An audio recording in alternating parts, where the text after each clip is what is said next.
정결한 심령의 회복. 거울 앞에 서서 얼굴에 묻은 작은 얼룩을 닦아내는 일은 그리 어렵지 않습니다. 그러나 우리 영혼의 깊은 구석에 소리 없이 쌓여가는 어둠의 침전물들을 닦아내는 일은 어찌 그리도 어려운 것입니까? 인간은 스스로를 교육하고 수양함으로써 도덕적인 인격을 수선할 수 있다고 믿곤 하지만 사실 우리는 무너진 마음의 파편을 스스로 다시 붙일 능력이 없는 존재들입니다. 철학자 파스칼은 인간의 위대함은 자신의 비참함을 아는 데 있다고 말했습니다. 내 안의 오염을 뼈저리게 자각하는 그 처절한 순간이야말로 하나님의 창조적 은총이 시작되는 지점이기도 합니다. 여러분의 심령은 지금 어떠한 상태입니까? 혹시 세상의 풍파에 휩쓸려 본연의 빛을 잃어버리지는 않으셨습니까? 그리스도의 평강이 오늘 이 자리에 함께 하시는 모든 성도님의 삶 속에 가득하시기를 간절히 소망합니다. 오늘 우리에게 주시는 하나님의 말씀은 시편 51편 10절의 말씀입니다. 하나님이여, 내 속에 정한 마음을 창조하시고 내 안에 정직한 영을 새롭게 하소서. 아멘. 오늘 우리가 마주한 이 짧은 한 구절의 기도는 이스라엘의 성군 다윗이 밧세바와 범죄한 후 나단 선지자의 책망을 듣고 뼈를 깎는 참회 속에서 올린 고백입니다. 다윗은 이 시점에서 단순한 도덕적 반성을 넘어 인간 본성에 대한 근본적인 한계를 깨닫고 있습니다. 여기서 우리는 다윗이 사용한 단어에 주목해야 합니다. 그는 마음을 수리해달라고 하거나 깨끗하게 씻어달라고만 하지 않았습니다. 그는 창조라는 단어를 사용했습니다. 구약 성경에서 창조라는 말은 오직 하나님만이 주체가 되실 때 사용하는 단어입니다. 무에서 유를 만드시는 하나님의 권능을 뜻합니다. 즉 다윗은 자신의 죄로 인해 완전히 파괴되고 오염된 마음은 인간의 의지나 노력으로는 결코 재생될 수 없음을 알았던 것입니다. 오직 하나님께서 태초에 천지를 창조하시던 그 거룩한 손길로 내 안에 새로운 마음을 빚어주셔야만 비로소 정결함을 회복할 수 있다는 전적인 신뢰와 항복의 선언입니다. 정한 마음이란 단순히 윤리적으로 깨끗한 상태를 말하는 것이 아닙니다. 그것은 오직 하나님만을 향해 단일하게 고정된 마음이며 하나님과 분리되지 않은 상태를 의미합니다. 죄란 무엇입니까? 그것은 하나님으로부터 마음이 나누어지는 것이요, 하나님이 계셔야 할 자리에 나 자신을 앉히는 것입니다. 다윗은 이 분열된 마음을 다시 하나로 모아달라고 부르짖고 있습니다.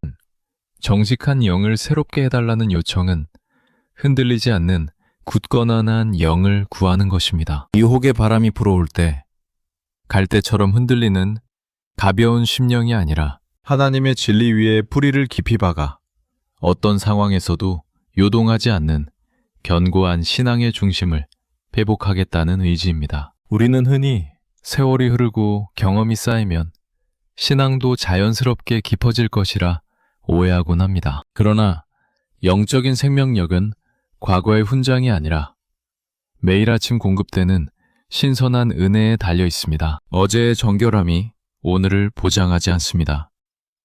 그래서 우리는 매 순간 다윗과 같은 기도를 드려야 합니다. 주님, 내 안에 선한 것이 하나도 없으니 오늘도 창조주 하나님의 손길로 나의 거친 마음을 만져주셔서 거룩한 마음을 새롭게 빚어주시옵소서. 이 기도가 응답될 때 우리는 비로소 세상을 이길 힘을 얻습니다. 내 안의 정욕과 교만을 이기고 하나님의 뜻을 분별할 수 있는 영적인 안목이 열리게 됩니다. 성도 여러분, 정결한 마음의 회복은 나의 결단에서 시작되지 않습니다. 그것은 나의 무능함을 인정하고 하나님의 전능하심 앞에 엎드릴 때 비로소 시작됩니다.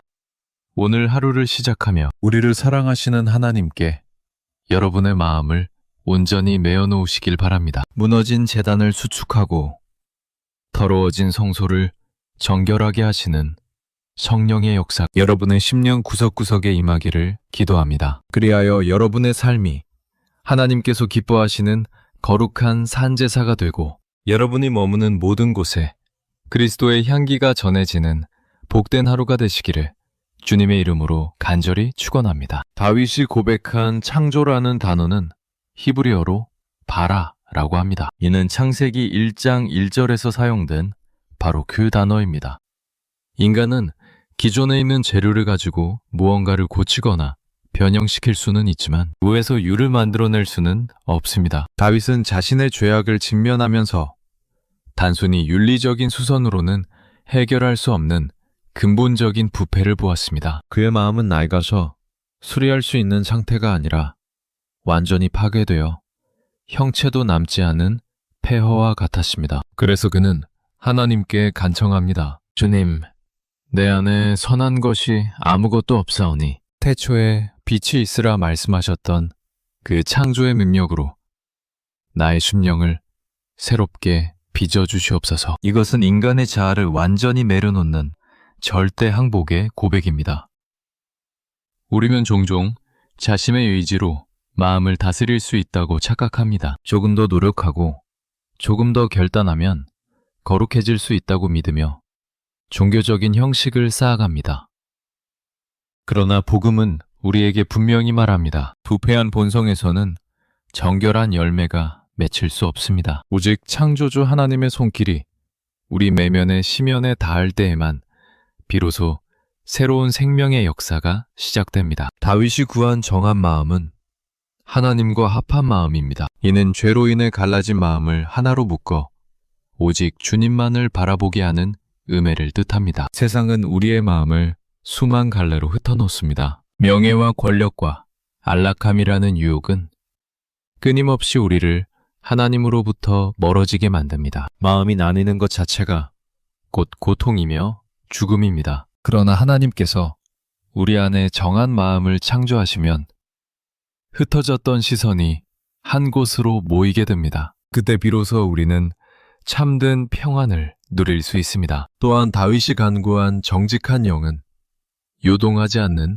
굳건한 영입니다. 히브리적 의미에서 정직이란 기초가 든든하게 박혀 흔들리지 않는 상태를 말합니다. 우리의 믿음은 취약합니다. 작은 시험에도 뿌리채 흔들리고 감정의 변화에 따라 신앙의 고백이 뒤바뀌곤 합니다. 다윗은 자신의 연약함을 통감했습니다. 그래서 그는 변함없는 하나님의 성품을 닮은 견고한 영을 허락해달라고 부르짖은 것입니다. 이러한 회복은 매일 새롭게 부어주시는 성령의 기름 부으심이 있어야만 가능합니다. 이제 이 정결한 마음이 우리 삶에서 어떠한 변화를 일으키는지 더 깊은 은혜의 자리로 나아가 보겠습니다. 이러한 다윗의 절박한 간구는 유대인의 오래된 전승에 내려오는 어느 지혜로운 왕과 부서진 보석에 관한 이야기와 깊이 맞닿아 있습니다. 아주 먼 옛날 한 위대한 왕이 나라에서 가장 크고 찬란한 다이아몬드를 소유하고 있었습니다.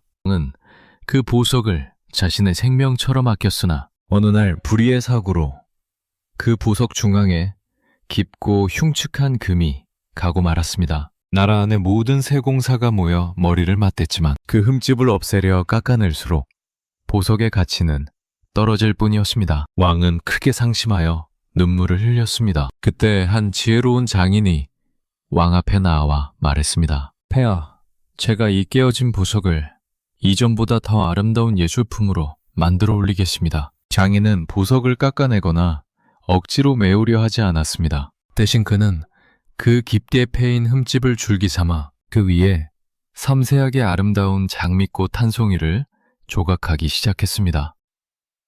얼마 후 왕의 손에 들려진 것은 상처난 보석이 아니라 상처가 가장 아름다운 꽃으로 스며든 세상에 단 하나뿐인 걸작이었습니다. 다윗이 하나님께 부르짖은 창조의 역사도 이와 다르지 않습니다. 우리 인생에 깊게 파인 죄의 흉터와 부패한 본성은 인간의 수단으로는 결코 감출 수 없습니다. 하지만 하늘의 신령한 세공사이신 하나님께서는 우리의 그 처참한 폐허 위에 창조의 손길을 얹으십니다. 무에서 유를 만드시는 그분의 권능은 우리의 깨어진 마음을 재료 삼아 세상이 줄 수 없는 거룩한 평강의 꽃을 피워내십니다. 비들은 가르치기를 하나님께서는 세상의 모든 만물을 말씀으로 창조하셨지만 사람의 상한 심령만큼은 당신의 눈물과 사랑으로 다시 빚으신다고 했습니다. 다윗이 간구한 정한 마음은 바로 이러한 하나님의 전적인 개입을 뜻합니다. 스스로 거룩해지려는 교만한 노력을 멈추고 창조주의 손에 온전히 자신을 맡길 때 비로소 정직한 영의 단단한 기초가 놓이게 됩니다. 그것은 흔들리는 감정의 바다 위에 세운 모래선이 아니라 영원히 변치 않는 하나님의 언약 위에 세워진 견고한 성체와 같습니다. 이제 우리는 내 안에 부서진 조각들을 들고 그분 앞에 겸손히 엎드려야 합니다. 내 힘으로 수선하려 했던 모든 어리석은 결단들을 내려놓고 오직 주님의 창조적인 숨결이 내 영혼의 심연에 닿기를 간절히 기다려야 합니다. 그리할 때 비로소 죽었던 우리 영혼에 새로운 생명의 박동이 시작될 것입니다. 사랑하는 성도 여러분, 이제 우리는 이 거룩한 진리 앞에서 어떠한 삶의 자세를 가져야 하겠습니까? 내 인생의 깨어진 틈을 보며 절망하고 계십니까? 혹은 그 흉측한 상처를 가리기 위해 위선의 옷을 겹겹이 껴입고 있지는 않습니까? 다윗이 깨달았던 그 정한 마음의 비결은 바로 정직함에 있었습니다. 자신의 추함을 있는 그대로 하나님 앞에 내어놓을 때 비로소 창조의 역사는 시작됩니다. 오늘 여러분의 가정을 돌아보십시오. 부부 사이의 갈등과 부모 자녀 간의 깊은 골이 혹시 숨기고 싶은 흉터처럼 남아있지는 않습니까? 그 아픔을 인간적인 대화나 타협으로 해결하려 하지 마십시오. 오히려 그 상처를 하나님의 손에 맡겨보십시오. 주님께서 그 아픈 자리에 용서라는 이름의 장미를 조각하시도록 내어드려야 합니다. 내가 죽고 내 안에 그리스도가 사셔야만 비로소 가정의 파편들이 하나의 아름다운 걸작으로 거듭날 수 있습니다. 일터에서도 마찬가지입니다. 정직한 영이 새롭게 된다는 것은 단순히 도덕적인 결백을 의미하지 않습니다. 세상의 유혹과 타협하지 않는 단단한 중심을 갖는 것입니다. 남들이 보지 않는 곳에서 행하는 작은 업무 하나에도 창조주의 시선을 의식하십시오. 내 이익을 위해 타인의 가슴에 못을 박았던 지난날의 행적들이 떠오른다면 오늘 바로 그 자리가 회개의 제단이 되어야 합니다. 정직은 세상의 눈에는 손해처럼 보이나 사실은 하나님의 능력이 머무는 거룩한 통로입니다. 우리가 정직한 영을 소유할 때 우리의 일터는 하나님의 통치가 실현되는 성소가 될 것입니다. 또한 우리의 신앙생활을 깊이 점검해야 합니다. 매주일 습관적으로 드리는 예배 속에 진정한 통회와 자복이 있는지 스스로 물어야 합니다. 껍데기뿐인 경건의 모양을 버리고 알맹이 있는 신앙을 회복하십시오. 하나님은 우리의 완벽함을 원하시는 것이 아니라 상하고 통회하는 그 마음 자체를 기뻐하시는 제물로 받으십니다. 여러분의 영혼에 난 깊은 상처가 이제는 수치가 아니라 하나님의 은혜를 증명하는 찬란한 훈장이 되게 하십시오. 주님의 손길이 닿으면 그 어떤 절망적인 비극도 위대한 소망의 서사로 바뀝니다.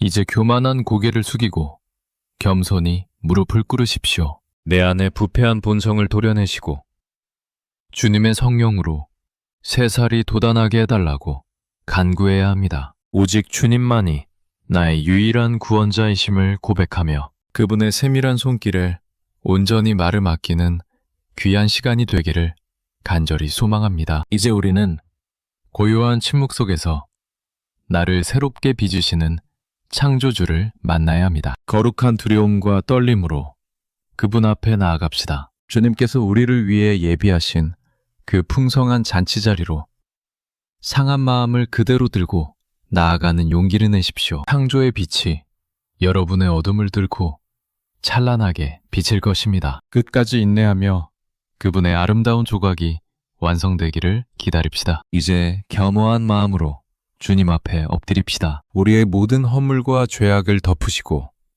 오직 주의 보혈로 정결케 하시는 은혜를 누립시다. 사랑의 하나님, 오늘 우리는 다윗의 고백을 통해 우리 영혼의 진정한 회복이 어디에서 오는지 깨달았습니다. 우리는 스스로를 정결케 할 힘이 없습니다. 우리 안에는 선한 것이 하나도 없음을 고백합니다. 주님, 이 시간 우리를 불쌍히 여겨 주시옵소서. 깨어지고 부서진 우리의 심령 위에 창조주의 거룩한 손길을 얹어 주시옵소서. 세상의 욕심과 정욕으로 더러워진 마음의 구석구석을 씻어주시고 오직 주님만을 향하는 정한 마음을 창조하여 주시옵소서. 매일의 삶 속에서 흔들리는 우리의 영을 붙잡아 주셔서 정직하고 견고한 영으로 새롭게 하여 주시옵소서. 우리가 마주하는 모든 고난과 상처가 도리어 하나님의 영광을 드러내는 아름다운 장미꽃 조각이 되게 하옵소서. 가정에서, 일터에서, 그리고 우리가 머무는 모든 삶의 현장에서 정결한 마음의 향기가 전해지기를 원합니다. 우리로 하여금 거짓과 타협하지 않게 하시고 오직 진리 안에서 자유함을 누리게 하옵소서. 상한 심령을 멸시하지 않으시는 하나님, 우리가 내어놓는 이 참회의 눈물을 기쁘게 받아 주시옵소서. 오늘의 하루도 우리를 새롭게 빚으실 주님을 신뢰하며 나아갑니다. 우리 삶의 모든 조각이 주님의 손 안에서 가장 아름다운 걸작으로 빚어질 것을 믿습니다. 어두운 세상 속에서 빛의 자녀로 살아가게 하시고 우리의 발걸음마다 그리스도의 평강이 동행하게 하옵소서. 특별히 육신의 질병과 마음의 고통으로 신음하는 성도들을 기억하여 주시옵소서. 그들의 무너진 삶의 자리를 창조의 능력으로 다시 세워주시고 세상이 줄 수 없는 하늘의 위로를 더하여 주시옵소서. 모든 근심과 걱정을 주 발 앞에 내려놓습니다. 오직 주님만이 우리의 소망이시며 우리의 생명이십니다. 오늘 하루도 정결한 심령으로 주님과 동행하며 기쁨의 찬송을 부르는 복된 날이 되게 하옵소서. 우리를 죄에서 구원하시고 날마다 새롭게 하시는 예수 그리스도의 이름으로 간절히 기도 올리옵나이다. 아멘. 사랑하는 성도 여러분, 오늘 전해드린 말씀이 여러분의 영혼에 깊은 울림이 되었기를 바랍니다. 하나님은 결코 여러분의 상처를 외면하지 않으십니다. 오히려 그 상처를 통해 가장 아름다운 일을 시작하십니다. 여러분의 연약함을 부끄러워하지 마시고 창조주 하나님의 손에 온전히 맡기십시오. 그분께서 여러분의 내면을 가장 거룩하고 정결한 성소로 바꾸어 주실 것입니다. 정결한 마음은 우리가 얻을 수 있는 가장 큰 축복이며 세상을 이기는 유일한 힘입니다. 오늘 하루도 그 정결한 마음으로 승리하시기를 축복합니다. 여러분의 삶에 하나님의 은혜가 강물처럼 흐르기를 기도합니다. 영상이 유익하셨다면 구독과 좋아요 그리고 알림 설정을 부탁드립니다. 여러분의 작은 관심이 하나님의 귀한 말씀을 전하는 데 큰 힘이 됩니다. 또한 주변에 위로와 회복이 필요한 분들이 계신다면 이 영상을 공유하여 함께 은혜를 나누어 주십시오. 댓글을 통해 여러분의 기도 제목이나 묵상의 은혜를 나누어 주시면 함께 기도하겠습니다. 오늘 하루도 하나님의 창조적인 은혜 안에서 평안하시길 바랍니다. 시청해 주셔서 감사합니다. 내일 이 시간에도 더 깊은 말씀과 은혜로 여러분을 찾아뵙겠습니다. 평안한 하루 되십시오.